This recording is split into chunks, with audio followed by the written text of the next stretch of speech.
Hey everyone, it's Zack Beck. The California recall is scheduled for September 14th, and current polling is showing Governor Gavin Newsom in serious trouble. As a matter of fact, recent polling is showing the recall is more likely to happen, and Gavin Newsom might actually get removed from office. If he's removed from office, he will be replaced by one of the remaining 46 candidates. And right now, polling is showing that the top two candidates are Kevin Paffrath, also known as Meet Kevin on YouTube, and Larry Elder, who's a very well-known radio personality. So what I want to do in this video is break down in detail the differences between Kevin Paffrath and Larry Elder, how their platforms stack up against each other, which one is more likely to get elected, and how either of them would actually govern if they got into office. So let's take our time, dive into the details, jump into it right now.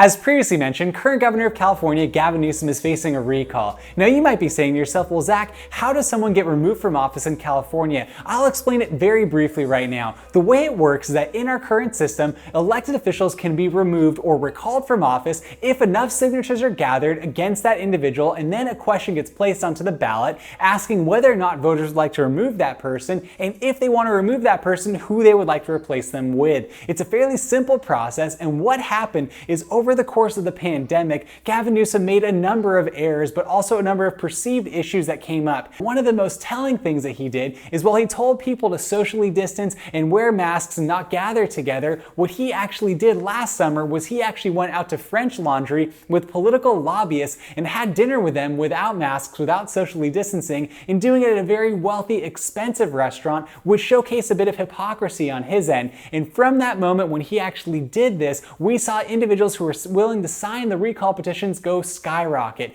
And then that actually qualified for the ballot, where recall gatherers were able to get 1.7 million signatures submitted to the California Secretary of State. So that is how this has ended up on the ballot, and that's why we're seeing big time news right now here in California, where people are highly concerned that Gavin Newsom could get recalled from office and replaced with someone who people don't know as much about. And on that note, what I want to do right now is go into detail about the differences between the top two candidates. Those are Kevin Paffrath, also known as Meet Kevin from YouTube, and Larry Elder, who's a well-known radio personality. And I believe it's extremely important to know what their stances are on these different issues, because California has the world's 5th largest economy, and we are one of the most diverse populations in all of the United States, and we set the tone for how the rest of the country goes. So right now, let's take our time and look at the differences between Kevin and Larry. Let's go for it. Recent polling has showed that Kevin Paffrath and Larry Elder are the top two contenders to replace Gavin Newsom. As a matter of fact, they've polled at 1 and 2 on various polling, and what we're seeing right now, it's a very fluid race, but it's likely that either is going to be Kevin or it's going to be Larry if it's not Gavin. And really quickly, I want to identify some very basic things for us to understand. Number one, Kevin Paffrath is a registered Democrat, and Larry Elder is a registered Republican. So we have two different parties that are being represented right here. They are the top two candidates for those respective parties. Now, what you might be wondering is, how did these two individuals end up at the top of the pack? One thing that's really important to be aware of is that Gavin Newsom is basically the head of the Democratic Party here in California. He was previously the mayor of San Francisco, then he was lieutenant governor of California, and now he's the current governor of California, and he wields a lot of authority here in this state in his own party. And what he and his allies did is that they prevented any other big name Democrat from running and actually getting onto the ballot, which created a huge opening for Kevin Paffrath to go into and allow him to be the main Democratic alternative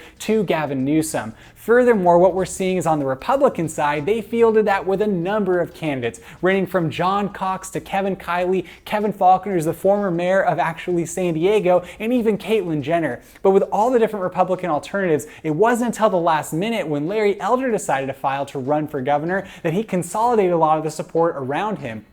Now we have these top two contenders vying for votes, vying for the opportunity to become governor of the 5th largest economy in the world. So let's start with some of the differences between them. And first I want to start with Larry Elder. I think it's important for you to be aware of that although Larry Elder is a registered Republican, he really identifies more as a libertarian. And you might be asking yourself, well Zach, what is a libertarian? A libertarian is basically a small government conservative, someone who really believes more in individual and personal responsibility and a lot of liberty and not isn't necessarily relying on the government to institute certain programs or policies, instead allowing individuals to make their own decisions. This generally leads to lower taxes. It generally leads to a little bit more freedom when it comes to gun rights and other issues. And what we find is that libertarianism is actually basically a more conservative ideology than standard Republican politics. So as it relates to the political spectrum, you would find that maybe Larry Elder is a little more to the right than, say, someone who's more in the middle of Republican politics, maybe like a Mitt Romney. So from that perspective, I would anticipate that Larry Elder, in all of the interviews that he's done and all the media that he's produced, and what his website even shows, is that he would govern as a conservative and more along the lines of a libertarian. Now, he would face some inherent challenges, because what you're going to find is that as someone who's going to be a Republican governor in a very democratic state, we have a state assembly and a state senate that is a majority, and actually a supermajority, of Democratic lawmakers. So they would actually be able to override any vetoes or policies that he would put forward. However, he would have some executive authority that would allow him to do things that he specifically have spoken about. When it comes to mask mandates, when it comes to pandemic-related issues, what you've heard from Larry Elder so far is that he wants to remove and rescind a lot of the executive actions and authority that Gavin Newsom put forward. So we wouldn't anticipate any sort of additional mask mandates, vaccine mandates. We wouldn't see additional rounds of closures if he were governor, because of what he has said so far, and the state legislature would not be able to override that. So from that perspective, he would have some authority. Now, when it comes to actually passing policy that he might want, such as tax cuts or such as other things that he's proposed, it would be a bit difficult. Kevin Paffrath describes himself as a JFK-style moderate Democrat. What that means is that he's generally more of a small government Democrat, not someone who's interested in having a lot of spending, but more tactical spending. His policies are a bit more robust from what I've been able to read on his website and from the interviews that he's conducted, and even in the recent debate that he participated in, where he debated Kevin Faulconer, Kevin Kiley, and John Cox. He outlined specific proposals that he would do. But when you look at the differences between their actual political ideology, where you see Larry Elder describing himself as more of a libertarian conservative individual and Kevin describing himself as a JFK moderate Democrat, on the political spectrum, you'd probably have Larry Elder more to the right, and then you'd have Kevin more to the middle. And when you think about that in light of where California is, we're actually generally a bit more left in our state, but that is generally what you're going to see reflected in Sacramento, not necessarily on the day-to-day aspirations of individuals. As someone who's been in politics for quite some time and interacted with voters directly, walked on their doors, knocked to their doors, talk to them directly, I find that most people are generally in the middle. They have leanings maybe one direction or the other. They might have conservative views when it comes to taxes and spending. They might have more liberal views when it comes to social issues, but for the most part, people are kind of in the middle. So I can see why there is appeal for both Larry Elder and Kevin Paffrath to a wide swath of voters, and specifically those who are going to participate in this vote. So what I want to do right now is break down in detail the likelihood of either of them becoming governor and how they would govern if they actually got into office. As previously mentioned, polling is showing that Kevin Paffrath and Larry Elder are the leading contenders to replace Gavin Newsom, and they have different political ideologies. Like I said before, Larry Elder more of a libertarian conservative Republican, and then Kevin Paffrath more of a JFK moderate Democrat. So with that being the case, now I want to think about the likelihood of either of them getting elected. Now, what you'll look at is a recent poll that was conducted by Survey USA and San Diego Union Tribune showed that Kevin Paffrath was leading the entire pack of replacement candidates with 27% of the vote, followed by Larry Elder with 23% of the vote. So what you're looking at is that on this ballot, there are going to be two questions. Question number one is going to be whether or not you want to remove or recall Gavin Newsom from office. Then if you vote yes or no, you still have the option to vote for a replacement candidate. And then you have this list of 46 candidates. And on that list, there are a very limited number of Democrats, but there are a lot of Republicans. The highest named Democrat that is on the ballot right now is Kevin Paffrath. And because of that, all those who vote no on the recall, even if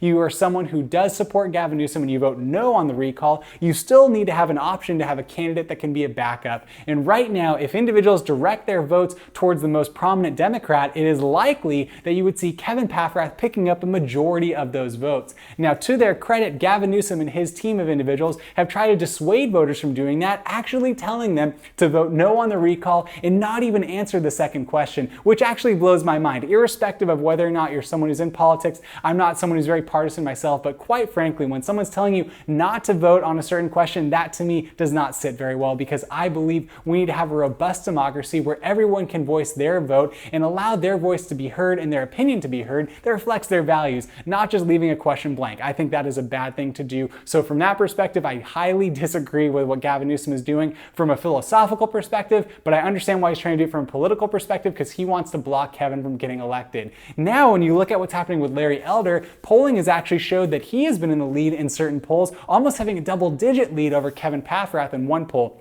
Now what we're going to find is that he has done a good job of consolidating support amongst Republican voters, specifically because he has great name identification. He appears frequently on more right-leaning news media outlets, maybe like Fox News, and what you're finding is that he's starting to coalesce a lot of support around him. Now, unfortunately, he has had some negative headlines against him recently, talking about issues related to his ex-fiancée. In addition to some business dealings, he even had to fire a campaign manager and hire a new campaign manager. So all in all, he's been having a bit of a rocky time right now, even with some past comments he's made about women specifically. So because of that, we could see some support erode against what's happening with Larry Elder and maybe gravitate toward other individuals such as Kevin Faulconer, Kevin Kiley, and John Cox.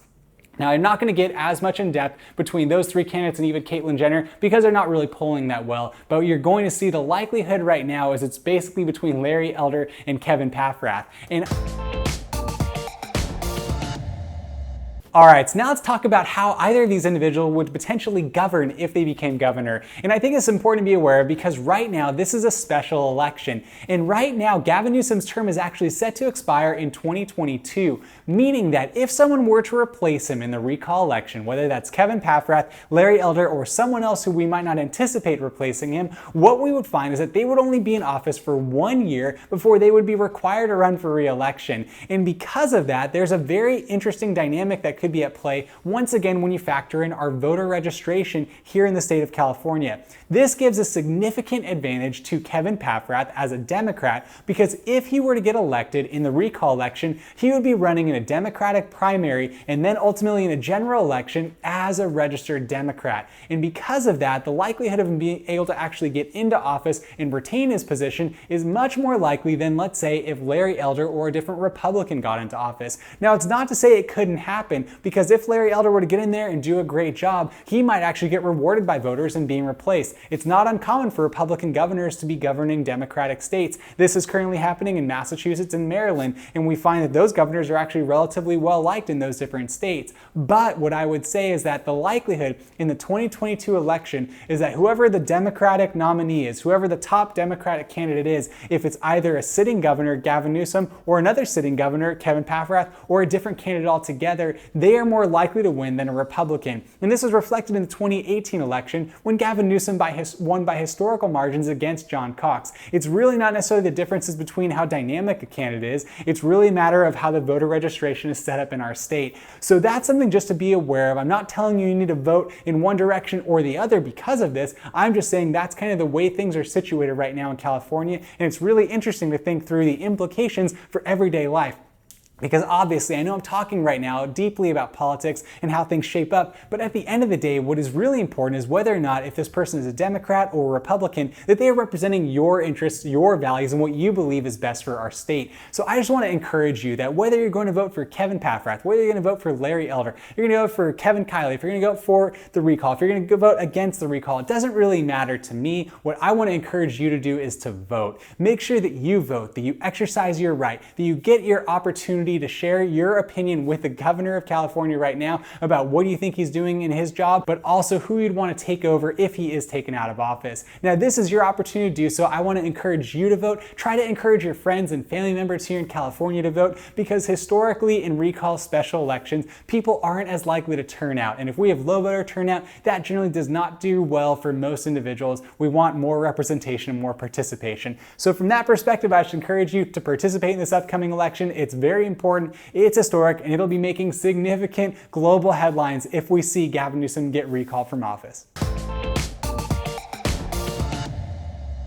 With all that being said, I'd like to thank you for watching the video today. If you wouldn't mind, please tap the like button for the YouTube algorithm. Help push this video to other people who might need to hear it. Furthermore, if you have any questions, please comment down below. I'd love to interact with you, get to know you, receive your feedback, and also hear what your thoughts are about maybe Kevin Paffrath, Larry Elder, or other candidates I didn't even talk about in this video. Furthermore, if you wouldn't mind, please subscribe to the channel. That would mean a lot to myself personally, as I do everything I can to create positive content that makes a positive impact in your life by encouraging you and myself to lead lives of meaning and purpose, all while maintaining balance and moderation. And if you do subscribe to the channel, please tap the notification bell. That will notify you every time I post a video, which I do on a weekly basis. Once again, I'd like to thank you for watching the video today. I hope you have a wonderful day. Talk to you next time.